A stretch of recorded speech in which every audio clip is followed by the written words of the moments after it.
यार मैंने जब पहली बार फॉरेक्स चार्ट को देखा ना, मैं बस उससे घूरता रहा 10 मिनट तक, क्योंकि मुझे समझ ही नहीं आ रहा था इसमें क्या हो रहा है। बस मुझे ये पता था कि ग्रीन कैंडल तो ऊपर जा रहा है, रेड कैंडल तो नीचे आ रहा है, बट मुझे पता ही नहीं था वो क्यों ऊपर जा रहा है, क्यों नीचे आ रहा है, कहाँ से वो बाउंस बैक करके ऊपर जा रहा है, कहाँ से वो बाउंस बैक करके नीचे आ रहा है। मुझे ऐसा कुछ भी नहीं पता था। और यही मेरी सबसे बड़ी चीज थी जो मुझे स्टार्टिंग में लगी थी कि मुझे नहीं आती है। और अगर तुम भी वही चीज फील कर रहे हो या फिर तुम भी वही चीज एक्सपीरियंस कर रहे हो, तो इस वीडियो में मैं तुम्हें बताऊंगा कि कैसे तुम, अगर बिगनर हो, तो कैसे तुम चार्ट्स को देख सकते हो। और तुम्हारा एक विजन चेंज कर दूंगा मैं। जैसे तुम चार्ट्स को पहले देखते थे, उस नजरिए से अब बिल्कुल नहीं देखो, क्योंकि मैं ऐसी ऐसी चीजें बताऊंगा जहां से तुम्हें समझ में आएगा कि क्यों वहां से प्राइस ऊपर जा रहा है, क्यों वहां से प्राइस नीचे आ रहा है, क्यों कौन से सेशन में क्या चल रहा है। इस वीडियो में ऐसा बताऊंगा। तो शुरू करते हैं वीडियो को। वेल, ये है कुछ ट्रेडिंग व्यू। अब ट्रेडिंग व्यू में क्या है, ट्रेडिंग व्यू में आप देख सकते हो कि चार्ट्स कैसे कैसे चल रहे हैं, और ये सब मैंने एक अपनी पहली वीडियो में बताया था कि कैसे कैसे चार्ट्स चल रहे हैं, ये सब आप ट्रेडिंग व्यू में देख सकते हो। आपको कुछ नहीं करना है, ट्रेडिंग व्यू का ऐप डाउनलोड करना है, ट्रेडिंग व्यू पे जाना है और अपना एक अकाउंट बना लेना है, और आपका अकाउंट बन जाएगा और आपको ऐसे चार्ट्स दिखेंगे। वो रेड ग्रीन होगा, बट मेरा रेड वाला पार्ट ग्रे है और ब्लू वाला पार्ट ग्रीन है, मतलब ग्रीन वाला पार्ट ब्लू है। ठीक है, अब ये समझ में आ गया। ट्रेडिंग व्यू पे हम जा सकते हैं और चार्ट्स देख सकते हैं। ठीक है, अब सबसे मेन चीज क्या है? अब सबसे मेन चीज है कैंडल्स। अब कैंडल्स आप देख पा रहे होगे कि ये कैंडल ऊपर नीचे जा रही है, कुछ कैंडल नीचे जा रही है, कुछ ऊपर जा रही है। तो इसको समझते हैं। इसको समझने के लिए क्या करते हैं ना, एक कैंडल बनाते हैं। तो उसको समझने के लिए क्या करते हैं, कैंडल बनाते हैं। अब कैंडल कैसे बनती है? एक कैंडल ऐसे होती है, उसमें ऊपर ये सब होता है।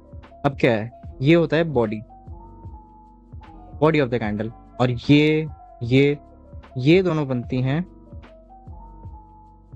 विक्स।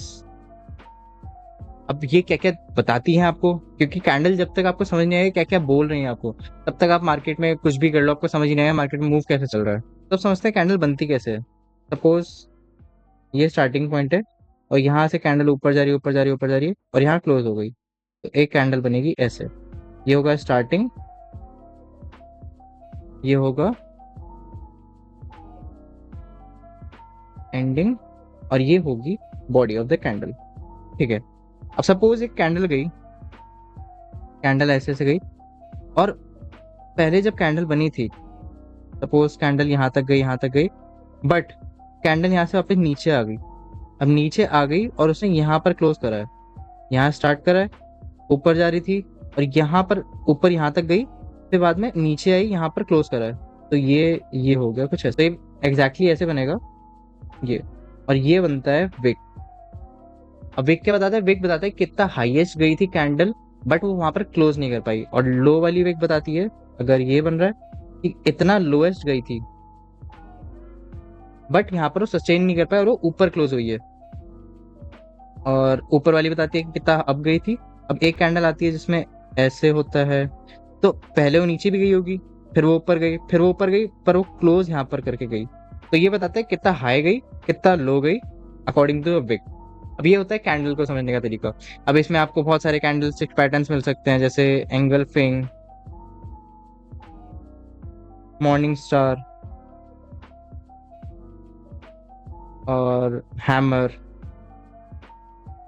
ऐसे बहुत सारे आपको कैंडल स्टिक पैटर्न मिल सकते हैं, बट सबसे मेन होता है एंगल्फिंग पैटर्न। एंगल्फिंग पैटर्न क्यों मेन है, अब आपको बताता हूँ एंगल्फिंग होता क्या है पहले। सपोज एक कैंडल है और ये है रेड, ये मार्केट यहाँ से नीचे आ रहा था और एक रेड कैंडल बन गई। अब उसके नेक्स्ट कैंडल बनी कुछ ऐसे, और ये बनी ग्रीन। अब आप एक चीज देख रहे होगे कि रेड कैंडल को ग्रीन कैंडल ने पूरा एंगल्फ कर लिया है। तो अब इसके बाद क्या होगा, ट्रेंड हो जाएगा change and it will go now up. ये मार्केट पे नीचे आया था, रेड कैंडल बनी, उसके बाद एक ग्रीन कैंडल बनी जिसकी बॉडी ने पिछली रेड कैंडल को पूरा एंगल्फ कर लिया। मतलब ये जो बॉडी है, इसने इस रेड कैंडल की बॉडी को पूरा घेर लिया। तो इसकी वजह से क्या होता है, ट्रेंड रिवर्सल। मोस्टली अगर आपको ट्रेंड रिवर्सल देखना है तो आपको एंगल्फिंग पे आराम से मिल सकते हैं, बहुत सारे अदर पे मिलते हैं, बट एंगल्फिंग पे आराम से मिल सकते हैं। तो ये होता है कैंडल स्टिक्स। ठीक है, अब आते हैं हम टाइम फ्रेम पे कि टाइम फ्रेम क्या होता है। अब टाइम फ्रेम होता है एक दिन, एक मंथ, एक वीक, एक hour, 4 hour, 15 minute, 30 minute, 5 minute, 1 minute. ये होता है कितने मिनट पे कैंडल क्लोज होगी। मतलब कि एक कैंडल, सपोज ये एक कैंडल है, ये 4 आवर की है, तो मतलब ये पूरी कैंडल 4 आवर में बनी है और 4 आवर में इसकी क्लोजिंग हुई है। और अगर सेम 15 मिनट, तो ये कैंडल 15 मिनट की है और ये 15 मिनट में बनी है, इसकी क्लोजर। ऐसे अलग अलग कैंडल्स के अलग अलग टाइम फ्रेम होते हैं जो बताते हैं कितनी देर में क्लोज हुई है, कितनी, क्या वो बता रही है किस टाइम के हिसाब से। ये होता है टाइम फ्रेम। अब जो सबसे मेन चीज आती है, सपोर्ट और रेजिस्टेंस। अब इसको मैं बहुत आराम से आपको याद कराता हूँ। सपोर्ट क्या होता है? सपोर्ट एक तरह से समझो जो आपको सपोर्ट कर रहा है ऊपर जाने को, ठीक है। और रेजिस्टेंस, रेजिस्टेंस एक तरह से वो ऐसा रेजिस्टेंस बैरियर है जो आपको नीचे धकेल रहा है। तो सपोर्ट आपको ऊपर भेजेगा और ये आपको नीचे धकेलेगा, ठीक है। अब सपोर्ट क्या होता है, अगर हम समझे सपोर्ट का, सपोज एक चार्ट पैटर्न ऐसे बन रहा है, हायर हाई हायर लोज बन रहा है। और प्रीवियसली जब कोई चार्ट पैटर्न बना था तो वो एक जगह से ना बाउंस बैक करके वापस ऊपर गया था ऐसे। तो इसको मैं एक लाइन दे दूंगा कि ये एक सपोर्ट रीजन है, यहाँ से सपोर्ट रीजन है ये। कि यहाँ पर जब पहले कैंडल आई थी तो वो आई, बट यहाँ से बाउंस बैक करके वापस ऊपर चली गई।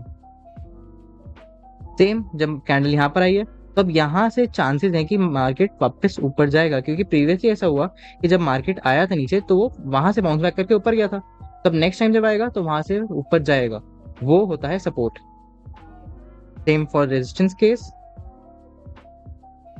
मार्केट सपोज यहाँ से ऊपर जा रहा था, फिर वो नीचे आ गया एक तरफ से। अब क्या करता हूँ, मैं यहाँ से मार्क कर लेता हूँ क्या मेरा रेजिस्टेंस का पॉइंट है। जब मार्केट दोबारा ऊपर जाएगा तो यहाँ से चांसेस हैं इस पॉइंट से कि वो वापस नीचे आएगा। तो मैं यहाँ पर क्यों ना एक सेल ट्रेड ले लूँ। सेल ट्रेड लेके मुझे यहाँ पर प्रॉफिट हो सकता है।